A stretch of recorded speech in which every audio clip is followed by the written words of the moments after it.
Agents at the time told me it might be a while before I got a job acting on screen again. Well, that was fine because I never wanted to act in the first place. And I definitely didn't want to be caught dead going after a fake Hollywood pipe dream.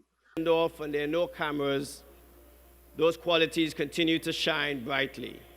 And so it is for this reason I'm pleased to introduce the commencement orator, Dr. Chadwick Boseman. As the scripture says, I planted the seed and Apollos watered it. But God kept growing. God kept it growing. Yet and still, when you invest in a seed, watching it grow without you, that is a bitter pill to swallow. A bitter pill. Anybody that's ever been fired knows what I'm talking about. Even if you really don't want the job, when they let you go, it's like any breakup. You act like you don't care. I didn't need that damn job anyway. I didn't need them. But when you have those moments alone, you start to wonder if there was a better way to handle it. And if you could have handled it better, maybe you could help your family. And then before you know it, you're broke.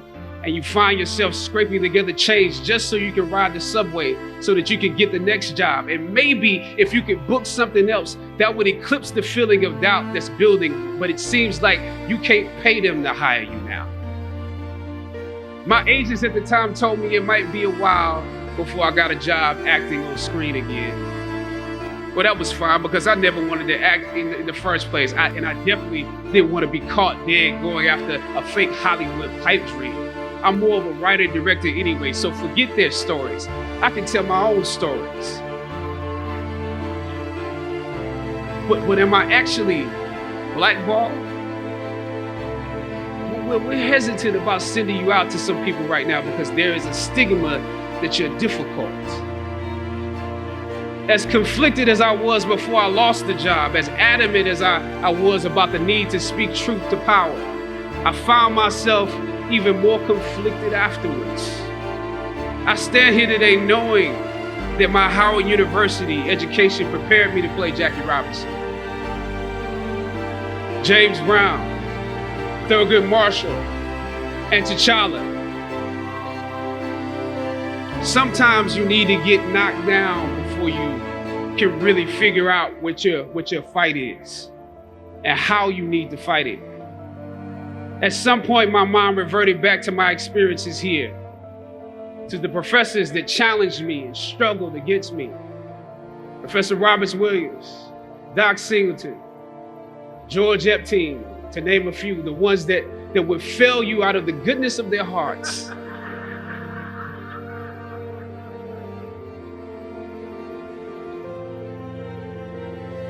And this may be hard to grasp for some of you right now, but I even considered President Swagger and how negotiating with him was practice for a world that was considerably more cruel and unforgiving than any debate here.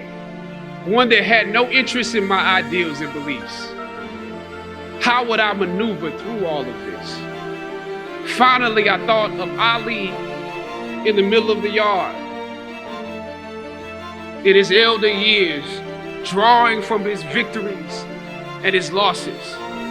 At that moment, I realized something new about the greatness of Ali and how he carried his crown. I realized that he was transferring something to me on that day. He was transferring the spirit of the fighter in me. He was transferring the spirit of the fighter to me. He was transferring the spirit of the fighter to me. Sometimes you need to feel the pain and sting of defeat to activate the real passion and purpose that God predestined inside of you. God says in Jeremiah, I know the plans I have for you. Plans to prosper you and not to harm you. Plans to give you hope and a future. Graduating class, hear me well on this day.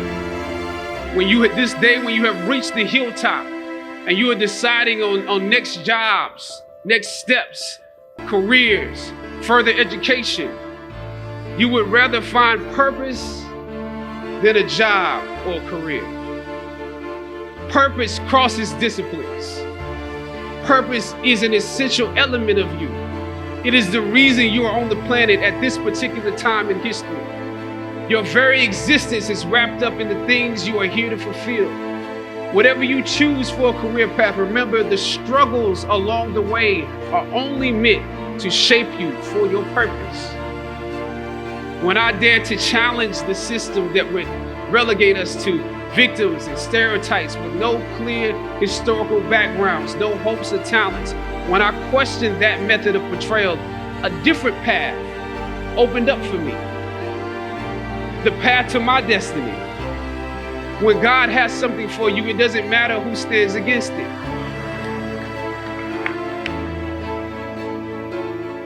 God will move someone that's holding you back away from a door and put someone there who will open it for you. If it's meant for you,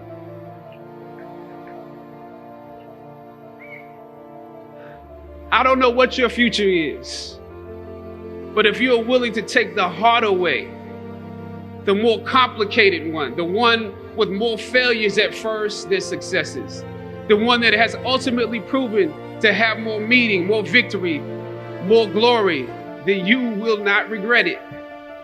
Now, this is your time.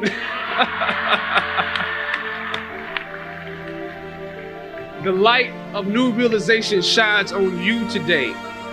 Howard's legacy is not wrapped up in the money that you will make, but the challenges that you choose to confront. As you commit to your past, press on with pride and press on with purpose. God bless you. I love you, Howard. Howard forever.